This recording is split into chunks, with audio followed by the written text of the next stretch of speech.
Okay, so I wanted to take a couple of minutes to talk about targeting upper body muscles. So I filmed a separate educational video that just talked about resistance training and why we seem to always do the same exercises when we're targeting muscles. And the reason we came up with it is because the way we target muscles is through joint actions, anatomical movements. We only have so many joints and so many movements that we're capable of doing.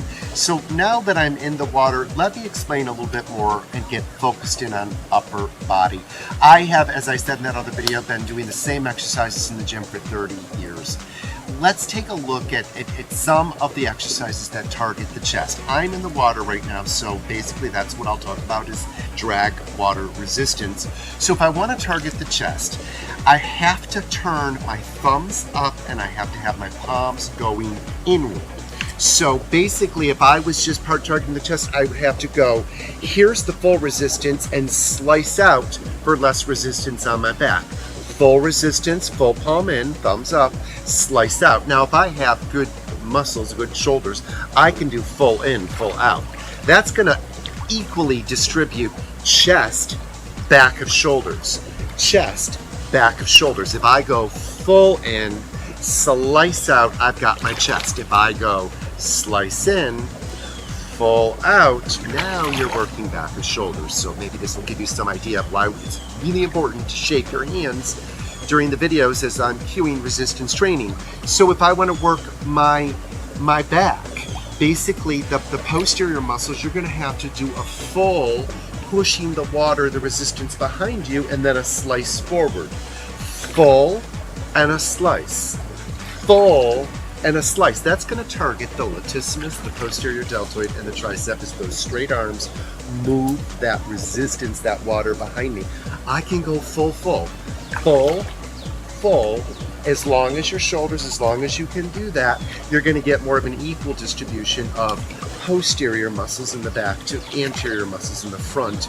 But if you really want to focus, I do highly encourage that full slice, depending on whether you're working muscles in the front, you're going to go full slice. If you're working muscles in the back, you're going to go full down and then slice up.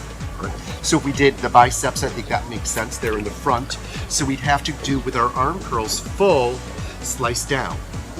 Full slice down if we want the emphasis on the bicep. If we want the emphasis on the tricep, we have to go full on the way down, slice up.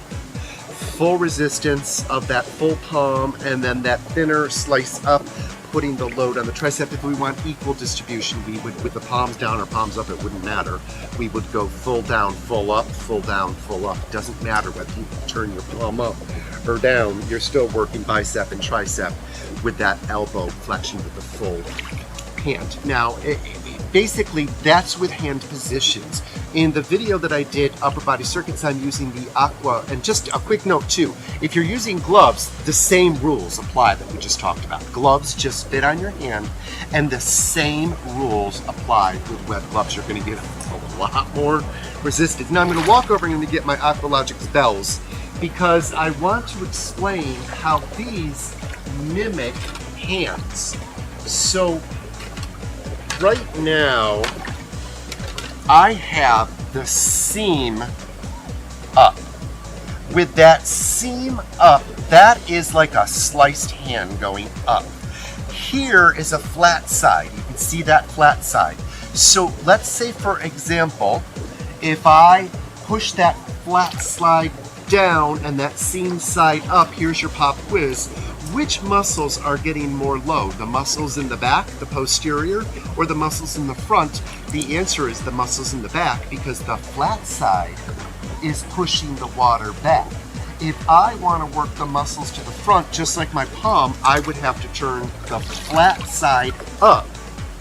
And then as I move that same anatomical movement action of shoulder flexion and extension, now the more of the load is in the front muscles, the chest, bicep, and front of shoulders, because the flat side is like a palm going up.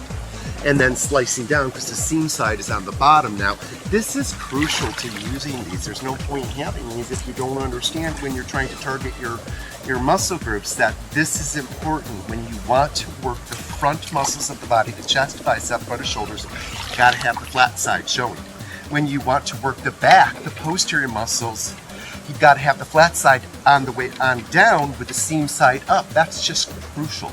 So hopefully this little bit of information on targeting upper body muscles has helped you, and you're going to get some great upper body performance.